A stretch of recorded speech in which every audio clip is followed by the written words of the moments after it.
Hello दोस्तों, जीत academy 247 में आपका स्वागत है। और आज के इस वीडियो में मैं आपके साथ डिस्कस करने वाला हूं जनरल नॉलेज का शॉर्ट ट्रिक्स।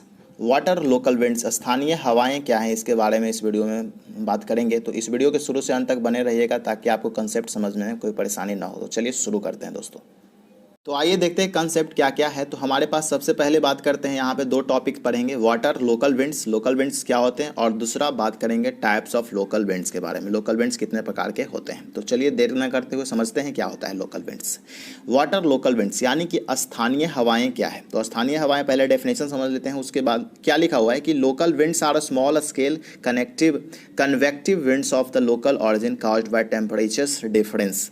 यानी कि स्थानीय हवाएं तापमान के अंतर के कारण स्थानीय उत्पत्ति के छोटे पैमाने पर संवहनशील हवाएं होती हैं। जैसा कि आपको पता होता है कि हवा मतलब होता है एयर का मूवमेंट, यानी कि एयर क्या होता है, एक जगह से अगर दूसरे जगह तक मूव करता है ना, उसको बोलते हैं विंड्स। अब यहाँ पे बात करते हैं कि लोकल विंड्स क्या होता है। कुछ स्थानीय क्षेत्र पर क्या होगा, हवाएं बहती है जो कि सूरज के प्रकाश से क्या होता है, ज़मीन का और समुद्र तल का क्या होता है, जो डिफरेंसेज आते हैं ना उसमें जो हीट होने में, उसके कारण हवा क्या करता है, मूव करता है एक जगह से दूसरे जगह, इसको बोला जाता है विंड्स। ठीक है, तो अब देखते हैं विंड्स कितने प्रकार के होते हैं। तो विंड्स का मुख्य देखिए यहाँ पे टाइप्स ऑफ विंड्स की बात करते हैं तो सी ब्रीजेज होते हैं, एक लैंड ब्रीजेज होते हैं, और दूसरा होता है एनाबेटिक और कैटाबेटिक ब्रीज। यहाँ स्थानीय हवाओं के मुख्य दो प्रकार हैं, जिसमें समुद्री हवाएं और स्थलीय हवाएं हैं, और फिर एनाबेटिक और कैटाबेटिक। अब वारी वारी से समझेंगे दोस्तों कि ये सारी हवाएं क्या है, कैसे होता है, कब होता है। चलिए बात करते हैं। सबसे पहले हमारा जो आता है वो है आपका सी ब्रीज। ठीक है, सी ब्रीज की बात करते हैं तो एक तो है कि जैसे कि सूरज दिन में चमकते हैं, तो सूरज जब चमकता है तो क्या होता है कि आपका जो लैंड होता है, ज़मीन होता है, ज़मीन जल्दी से क्या हो जाता है, बहुत ज़्यादा गर्म हो जाता है इन कंपेरिजन टू सी। अब देखिए जहाँ पे ज़मीन गर्म होगा ना दोस्तों, तो वहाँ का जो हवा है, एयर, आसपास जो भी एयर है वो क्या हो जाएगा, ऊपर की तरफ उठने लगेगा क्योंकि वो हल्का हो जाता है। और जहाँ पे जो उतना कम गर्म है तो यहाँ का हवाएं थोड़ा सा इन कंपेरिजन टू इसके क्या होगा, भारी होगा। तो यहाँ से हवा क्या होगा कि यहाँ पे हवा जो उठ जाएगा ऊपर, तो यहाँ पे वॉल्यूम क्या हो जाएगा, हवा का कम हो जाएगा। तो हम लोग जानते हैं कि कोई भी चीज़ फ्लो होता है या तो ब्लो होता है, हायर कंसंट्रेशन से क्या होता है, लोअर की तरफ जाता है, हायर से लोअर कंसंट्रेशन की तरफ जाता है। तो यही बात यहाँ पे याद रखना है कि यहाँ पे हवा क्या हो गया, ठंडा गर्म हो गया, तो ये हवा ऊपर उठ गया, यहाँ पे कंसंट्रेशन कम हो गया हवा का।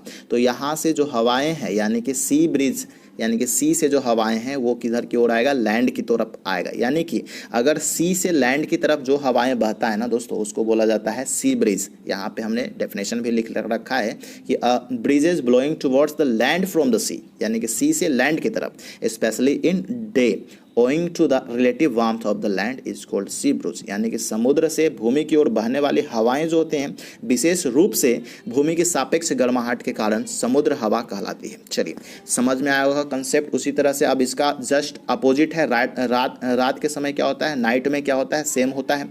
वही इस बार क्या होता है, नाइट में ये ज़्यादा गर्म रहता है, ये कम रहता है, तो यहाँ का हवाएं ऊपर उठ जाते हैं और इधर से हवाएं होकर के लैंड से सी की तरफ जाता है। इसको क्या बोला जाता है, सी ब्रिज बोला जाता है, सॉरी लैंड ब्रिज इसको बोला जाता है। यानी कि लैंड से अगर सी की तरफ जाता है तो लैंड ब्रिज, सी से अगर लैंड की तरफ जाता है तो सी ब्रिज। सिंपल कंसेप्ट है। अगला प्रश्न की ओर बढ़ चलते हैं। नेक्स्ट क्वेश्चन आपका देखिए, क्वेश्चन नहीं एक तरह से कंसेप्ट है, एनाबेटिक विंड्स। क्या है, एनाबेटिक विंड्स। अब देखिए ये भी दिन के समय होता है। अब मान लिए कि एक आपका माउंटेन क्षेत्र देख लेते हैं, ये वैली क्षेत्र हो गया। ठीक है, तो माउंटेन और वैली में दिन के समय क्या होगा, माउंटेन पे डायरेक्ट आपका सनलाइट पड़ेगा, तो यहाँ क्या हो जाएगा, गर्मी ज़्यादा होगा, और इन कंपेरिजन टू यहाँ पे इससे ज़्यादा कम होगा। ठीक है, तो यहाँ का हवाएं ऊपर उठ जाएंगे, सिंपल है। तो यहाँ का हवाएं ऊपर उठ जाएगा, तो यहाँ से हवा होकर के यानी कि वैली से होकर के किधर की ओर जाएगा, तो वैली से होकर के ये हवाएं आपको माउंटेन की तरफ, ऊपर की तरफ उठेगा। इस कारण से इसको बोला जाता है, देखिए यहाँ पे इसको बोला जाता है एनाबेटिक। अब ऐसे भी मतलब होता है, देखिए एनाबेटिक का मतलब होता है अपवर्ड, एनाबेटिक मतलब अपवर्ड असेंडिंग ऑर्डर्स, जो भी हवाएं ऊपर उठेंगे उसको बोलेंगे एनाबेटिक, यानी कि दिन के समय ऐसा होगा। अब इसी का सेम अगर देखे बात करें तो यहाँ पे कैटाबेटिक है। कैटाबेटिक को याद रख सकते हैं, कैट कब आता है, रात में चुपके से आती है, तो कैटाबेटिक मतलब रात में होगा। तो रात में सेम कंडीशन यहाँ पे अपोजिट कंडीशन हो जाता है कि यहाँ का हवा जो दोस्तों, यहाँ का हवा जो होता है समुद्र तल की हवा क्या हो जाता है, यहाँ पे हवा जो हो जाता है आपका बहुत ज़्यादा हल्का हो जाता है तो ये ऊपर उड़ जाते हैं और यहाँ भरने के लिए माउंटेन से होकर के वैली की तरफ आता है, तो इसको माउंटेन विंड्स भी बोलते हैं या तो कैटावेटिक विंड्स बोला जाता है। आई होप ये दोनों कंसेप्ट आपको समझ में आ गया होगा। तो उम्मीद है ये वीडियो आपको पसंद आया होगा दोस्तों। आपको सिर्फ याद रखना है कि लैंड ब्रिज आपका डे के समय, सी ब्रिज आपका नाइट के समय, उसी तरह से एनाबेटिक दिन में और कैटाबेटिक रात में होता है। तो इस कंसेप्ट को समझ में आया तो इस वीडियो को लाइक कर दीजिए और वीडियो को लाइक करने के बाद उसको शेयर कर दीजिए अपने दोस्तों के साथ। यदि आपका कोई सुझाव हो तो कमेंट बॉक्स में ज़रूर लिखिए और यदि हमारे चैनल पे नए हैं ना तो चैनल को सब्सक्राइब करके बेल आइकन प्रेस करना ना भूलें। चलिए मिलते हैं नए कंसेप्ट के साथ, तब तक के लिए good bye, take care, thanks a lot.